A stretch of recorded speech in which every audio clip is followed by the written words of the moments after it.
अपन अपने हिसाब से प्रस्ताव भेजेंगे, सरकार की तरफ से अनुमति होगी तो उसका सर्वे हो गया, फिर ये नया मास्टर प्लान बनेगा।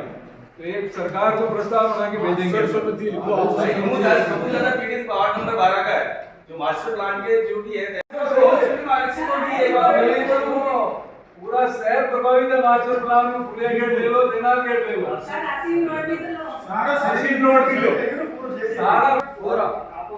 दिलकुशा बाग में माननीय न्यायालय के निर्णय अनुसार परिषद भूमि पर विचार निर्णय।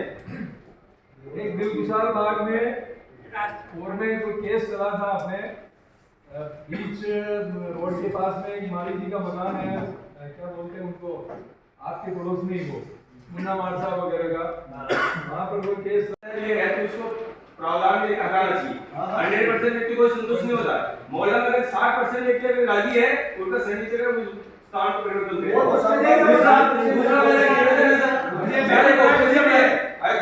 और हिसाब से भी है वो मेरा नहीं साथ में अमीर साहब, या तो आप बोलो 2 मिनट माने बोल लो, आप उषा भी ट्रेन हो, काम टाइम बोलता है बोल रही है, लेकिन माने भी बोल रहा हूं तो वहां कार्यकाल खत्म है। या एक बोर्ड मीटिंग बोल बनी है ना, ये तो आए हम बच्चों दिखा के चले जाएंगे, आप जल्दी कर लो। एक बोर्ड मीटिंग 3 घंटे भी चलेगी, एक साल में एक बार हो रही। मेरा ये कहना है कि जो बिंदु हटाने के लिए कहा जाए कि 2 बार बोर्ड मीटिंग में प्रस्ताव दिए बस स्टैंड जो है बस स्टैंड चालू है अपने स्कूल के बच्चों के सामने वो है चलिए बस स्टॉप जो बने हुए हैं उसके लिए बचाओ। अभी भी उस चीज पर आप ध्यान रहे हैं। मैं कह रहा हूँ और जो लेडीज जेंट्स और जो पेशाब करने की, टॉयलेट करने की, पानी की जो समस्या है वो नजरअंदाज क्यों हो रही बार-बार 3 साल से, और वहाँ अतिक्रमण बढ़ता बढ़ावा हो रहा है उसको क्यों नजरअंदाज किया जा रहा है, और कल क्यों वहाँ अंधेरा आप हादसा होने का इंतजार कर रहे हो? क्या मतलब जो बस स्टॉप है अगर 200 मीटर की दूरी पर आगे बस खड़ी हो, वहां सब व्यवस्था है, छाया पानी की जो भी है, तो फिर उसको अंधेरा क्यों करना? जब 3 साल से अपने कार्यकाल में वहां क्यों? नगर परिषद की जिम्मेदारी सिर्फ व्यवस्था की है, नहीं कि वहाँ तो व्यवस्था के नहीं बिंदु रखा गया लेकिन आपसे सर नगर परिषद सुविधा उपलब्ध कराएगी, बाकी काम कानून का है, कानून अपना काम करे, प्रशासन का काम है। नहीं तो गाड़ियां सुनो, मैं तो रोडवेज की गाड़ियां अपने अंदर में है, मैं प्राइवेट गाड़ी नगर परिषद के एरिया में, तो ये पहला बिंदु था अध्यक्ष साहब, पहला बिंदु था हटाने के लिए। दूसरा बोर्ड मीटिंग में रखा भाई, हम हटाने के लिए नहीं कह रहा हूं मैं कह रहा पानी की व्यवस्था और शौचालय की व्यवस्था करेगी वहां पर। हाँ, शौचालय की व्यवस्था परमानेंट बनी हुई है। कहां बनी हुई बताओ सर? 200 मीटर पीछे आना पड़ेगा लोगों को। 200 मीटर तो 50 किलोमीटर गाड़ी चल के आ रही, टॉयलेट आ रहा है, लेडीज को आ रहा है, कहां चल 200 मीटर? भाई सुनो मेरी बात सुनो आप इस चीज को नजरअंदाज करते हो आगे बढ़ गया, लेकिन एक व्यवस्था आप 1 घंटा रुके बाद देखो आप नजरअंदाज अपन नहीं कर रहे, आपसे ज्यादा भी चिंता है। कलेक्टर महोदय को अवगत करा दिया, डीटीओ का अवगत करा दिया, नियंत्रण की है, आदमी थोड़ी रोकेंगे गाड़ियों को। उसमें 2 दीवारें बनी हुई है, उसमें व्यवस्था अपन करेंगे। तो हमारा बिहार में रह चाहे कोई भी हो, वो बोली पशु अपने बैल हो चाहे गाय हो चाहे वो नंदी हो, उनको वहां ले जाने का प्रयास करेंगे, मगर उसमें समय लगेगा। वाले आपने उसको जिसको अलॉटमेंट कर दिया तो उसको वापस करो या उसके लिए कोई बजट करो, लेकिन कम से कम जो शहर में जो इनकी आवारा पशु की वजह से जितनी भी घटनाएं हो रही है आए दिन उन्हें उसको रोकथाम होनी चाहिए। उसके लिए आपके विद्यालय बजट की रहना हो तो व्यवस्था करनी चाहिए। तो करा लो जो गाया भूमि सब धनिया की एक भी गाय में से पकड़ लेते जी, मैं मान जाऊं भाई वो आदमी आगे धनी। मगर उनमें अपन मानते हैं नहीं, व्यवस्था तो करनी पड़ेगी। ऐसा मेरा बेल से तो जो समस्या है आ रही नहीं अपने नगर पालिका को 2 कर्मचारी को लगा दो, उससे नगर पालिका से 2 कर्मचारी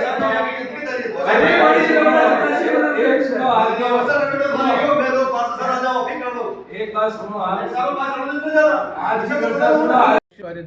जयपुर में विधायक महोदय की उनकी वजह से बढ़ाया क्या समय? विधायक महोदय की बिल्कुल इच्छा थी कि मैं इस मीटिंग में शामिल हूँ, तो इसी कारण से थोड़ा सा समय बढ़ाया गया ताकि विधायक महोदय इस मीटिंग में शामिल हो सके और विधायक महोदय का हमें मार्गदर्शन मिल सके। विधायक महोदय की भी बढ़ती इच्छा थी कि जो साधारण सभा की जो बैठक है परिषद में, उसमें मैं भी शामिल हूँ और परिषद विकास कार्य में हमें उनका भी मार्गदर्शन मिलता मीटिंग में, लेकिन प्रशासनिक कारण रहे होंगे, कुछ महत्वपूर्ण कारणों की वजह से आ नहीं पाए विधायक महोदय इस मीटिंग में। बैठक एजेंडे के अनुरूप ही सभी ने चर्चा की थी। एक बस स्टैंड मुद्दा उठाया, सही बात है। अगर वहाँ मौके पर अगर ऐसी अगर व्यवस्था हो सकती होगी परिषद की तरफ से तो व्यवस्था करवाएंगे। अगर शौचालय का उन्होंने मुद्दा उठाया था कि वहाँ शौचालय होना चाहिए, जबकि मौके पे पहले शौचालय बना हुआ भी है लेकिन वो कुछ दूरी पर है। अब क्योंकि वो मेन रोड पे ही है तो वहाँ कुछ शौचालय के लिए प्रॉपर जगह अगर उपलब्ध हो जाएगी, सभापति महोदय को बोल के उस पर शौचालय की व्यवस्था भी वहाँ करवाएंगे। बड़े धूमधाम से मनाए जाने का निर्णय लिया गया। पार्षदों ने प्रस्ताव रखा है कि जो पिछले वर्ष जो फूलडोल महोत्सव मनाया था उससे और अच्छे और भव्य तरीके से फूलडोल महोत्सव का आयोजन किया जाएगा। इस संबंध में अध्यक्ष महोदय को साधारण सभा द्वारा अधिकृत किया गया है कि आप जिस भी तरीके से इस मेले को फूलडोल महोत्सव को अच्छी तरीके से मनाएं। आपको सारे अधिकार हम आपको देते हैं कि फूलडोल महोत्सव भव्य तरीके से मनाया जाना चाहिए। साथ ही बोर्ड ने प्रस्ताव भी रखा गया है कि इस मेले को राष्ट्रीय राज्य स्तरीय राष्ट्रीय मेले का दर्जा दिया जाएगा। तो समस्त पार्षदों ने सर्वसम्मति से निर्णय लिया है कि इसको राष्ट्रीय स्तर का मेला घोषित किया जाए, क्योंकि ये अंतर्राष्ट्रीय रामस्नेही संप्रदाय की पीठ है जहाँ अंतर्राष्ट्रीय स्तर से भी लोग आते हैं। तो मेले को एक राष्ट्रीय स्तर पे इस फूलडोल महोत्सव को रूप देना चाहिए। विधानसभा की बैठक आज रखी गई। माननीय अध्यक्ष महोदय रघुनंदन जी सोनी की अध्यक्षता में बजट मीटिंग एजेंडे अनुसार प्रारंभ की गई। प्रथम एजेंडे बोर्ड की जो बजट को लेकर था वित्तीय वर्ष 2023-24-25 पिछले वर्ष की तुलना में इस वर्ष बजट लगभग 10 करोड़ रुपए अधिक रखा गया। पिछले वर्ष 52 से 53 करोड़ का बजट था, जो इस वर्ष 63 करोड़ 28 लाख रुपए रखा गया परिषद का बजट। परिषद की आज की मीटिंग जो कि एजेंडे के अनुसार प्रारंभ हुई, प्रत्येक एजेंडे अनुसार परिषद की मीटिंग में चर्चा की गई और आज की मीटिंग में शहर की विकास को लेकर कुल 25 एजेंडे रखे गए थे, जिसमें शहर के विभिन्न विकास कार्य और शहर की आवश्यकताओं के अनुरूप सारे कार्य करवाने को प्रस्ताव लिए गए।